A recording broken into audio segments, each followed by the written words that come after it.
Hey, Shalom, Mashallah. I want to start off souls by giving all praise to Yahweh, Shem, Al Shah, Shem, Kodash, the belonging to the apostles of GMS and honesty, brothers doing the work in truth while sincerity.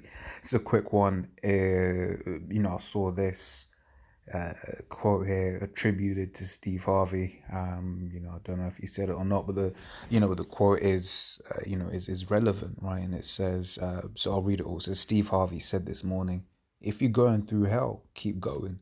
Why would you stop in hell? Right? It says, and that moved me. And that is a true saying. Why would you stop in hell? Right. So I'm just gonna go get some precepts, right? Because this place isn't our rest, right? This isn't our rest. So we are gonna go through things. We are still under the curses. In fact, let me grab this. Right. It says, what is this again? What is this? I say it literally just escaped me. This is, what did I say? I was saying if you're going through hell, well, these are things that we just got to go through. Yeah, that's saying, that just escaped me. Right. Remember the word of Brakti Abashemi Ashai. This is what it says. This is Romans 3:23. Right. It says, for all have sinned and come short of the glory of the Most High. Right. So, hey, we've all sinned. We've all gone off. Right. And we just pray for mercy. Right, we pray for mercy from the Lord's, which is why we do what we're doing. We're doing what we're doing in the hope that we can be saved, right? So now that I've got that, like I said, I just got a couple of scriptures. I'll go into them more as well. Right, it says, we've got topic chastening of the Lord. Right, this is Job 5:17. It says, behold, happy is the man whom the Most High correcteth. Therefore despise not thou the chastening of the Almighty.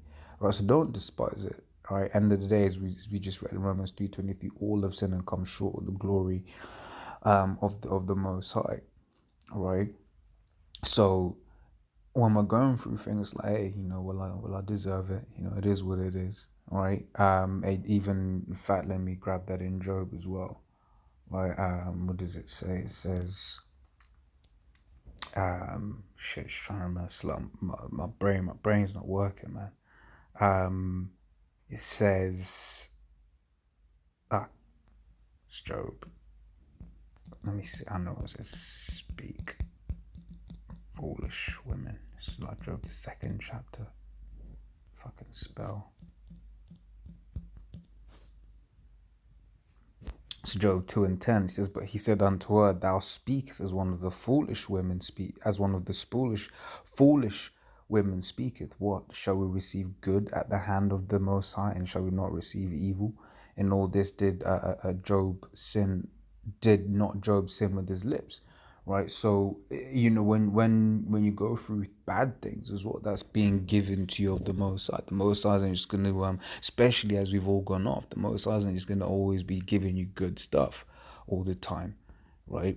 And as we're going to get into in Sirach, the 2nd chapter, these things are for our growth, for our bettering, right? So without further ado, this is Sirach 2 verses 1-6. As my son, thou come to serve the Lord, prepare thy soul for temptation, set thy heart aright and constantly endure, and make not haste in time of trouble. Cleave unto him and depart not away, that thou mayest be increased at thy last end. For whatsoever is brought upon thee, take cheerfully, and be patient when thou art changed to a lower state. For gold is tried in the fire, and acceptable men in the furnace of adversity. So let me actually break these down, right? So I realize I'm not actually breaking this down. So, my son, if thou come to serve the Lord, prepare thyself for temptation. Right? You read, grab this.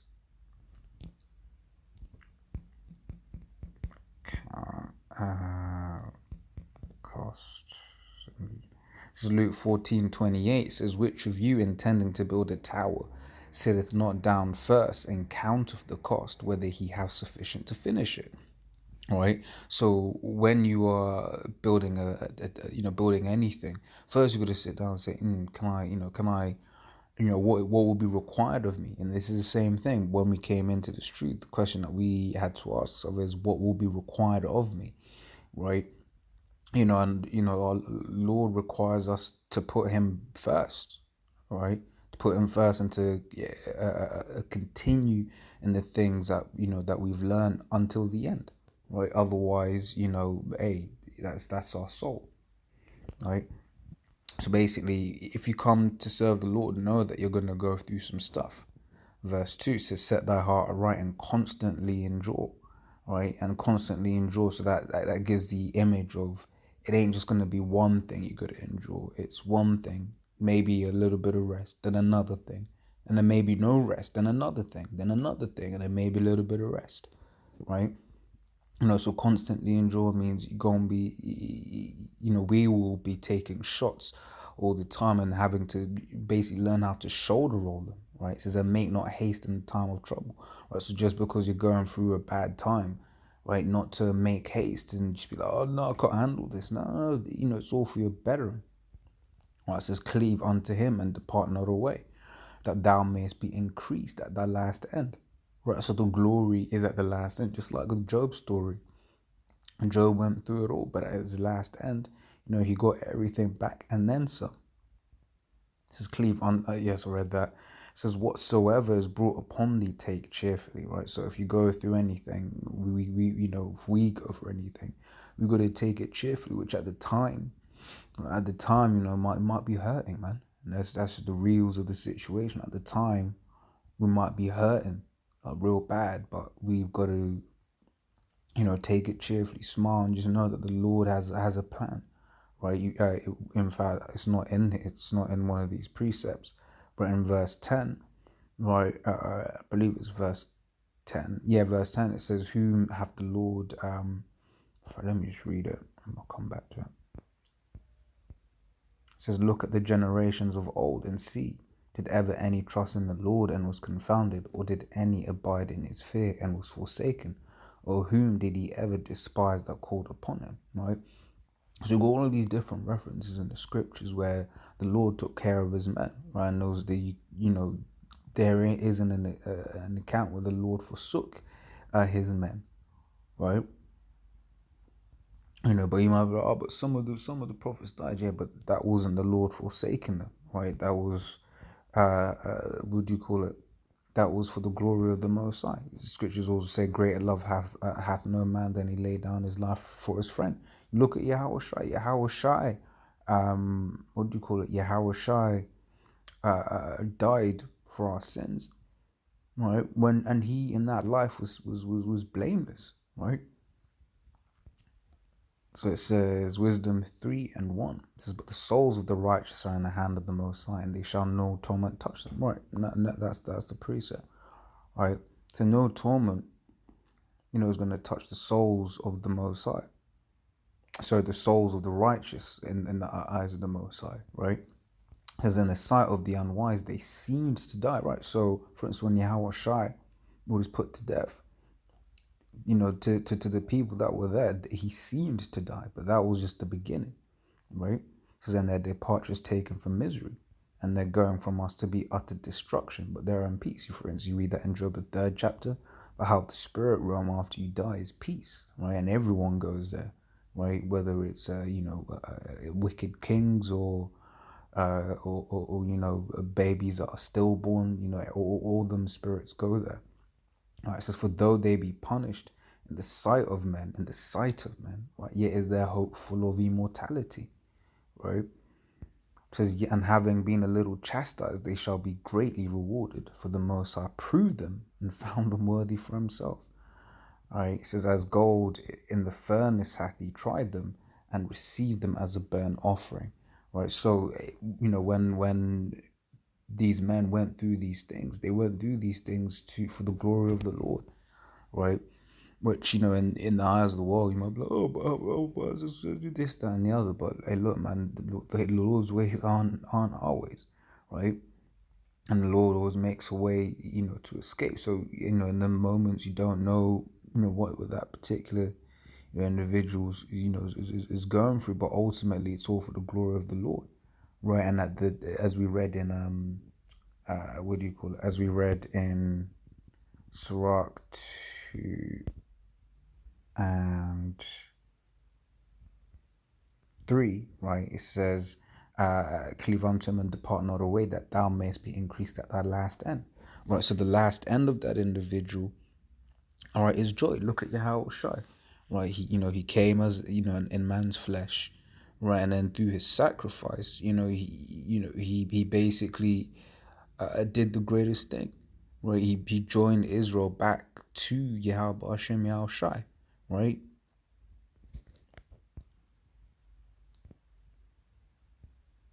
In fact, you read that. Let me get that in. Was that Revelation 5?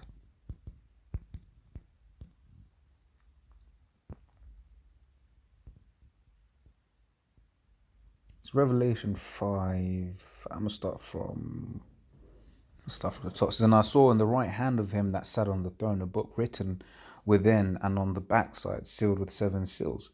And I saw a strong angel proclaiming with a loud voice, who is worthy to open the book and to loose the seals thereof?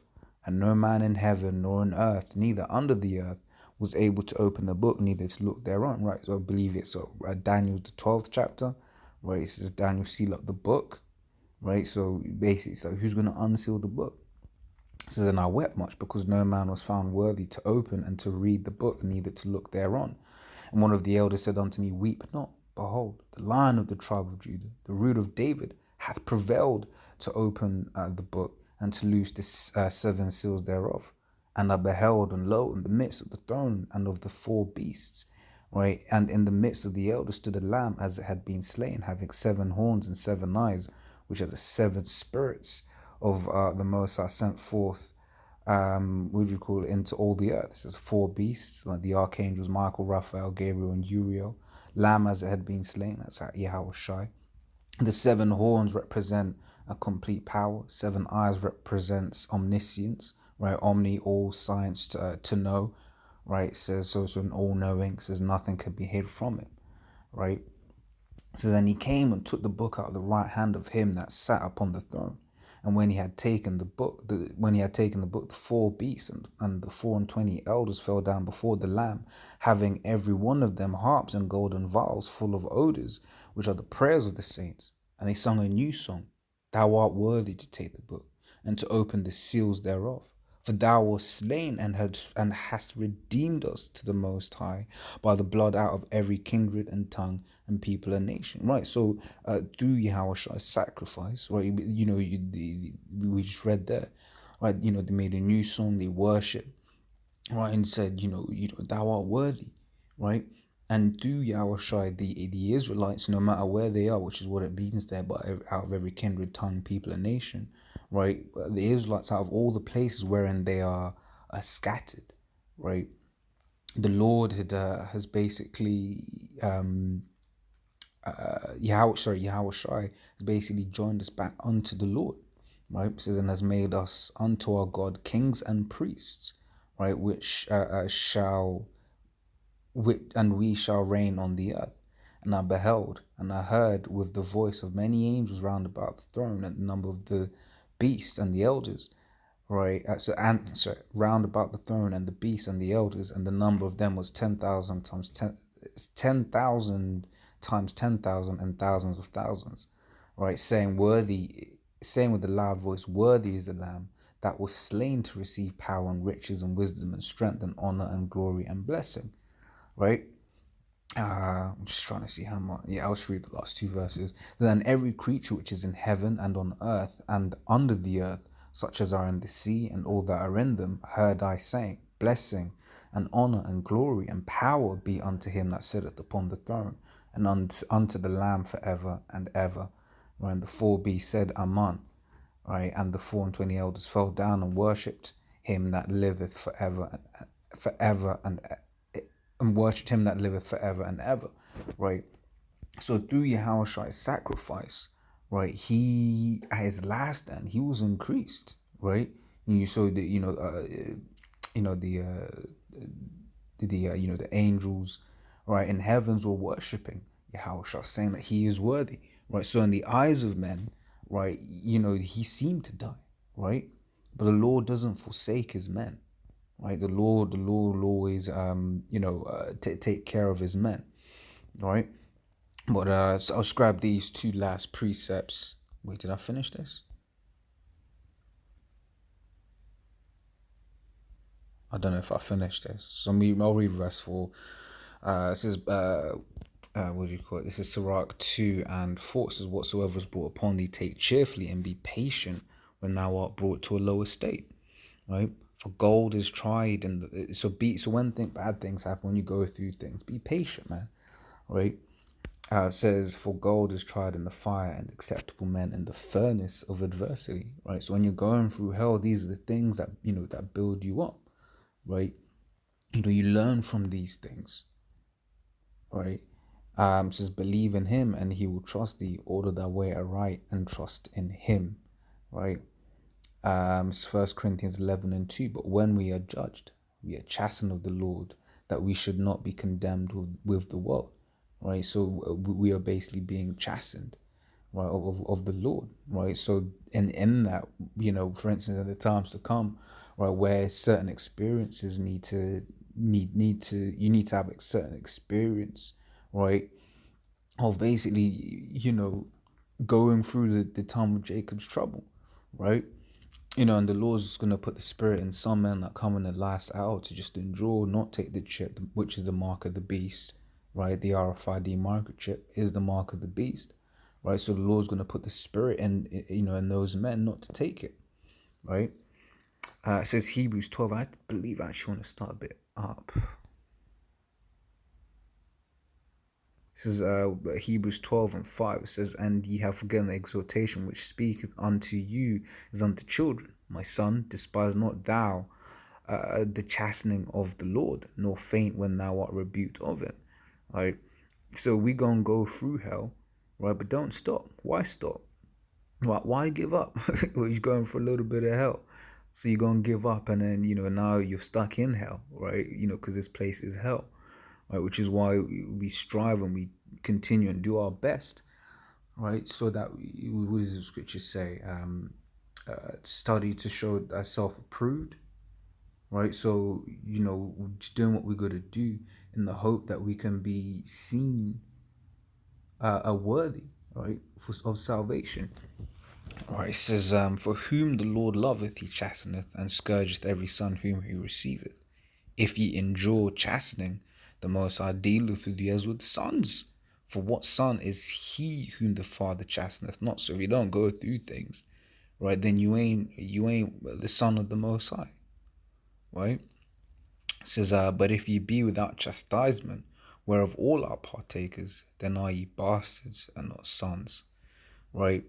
So yeah, just to close on that, if you going through hell, keep going, right? So if we're going through some stuff, right, we gotta keep going, man. We gotta keep fighting and pray to the Lord to keep us going, right? Otherwise, why would you stop?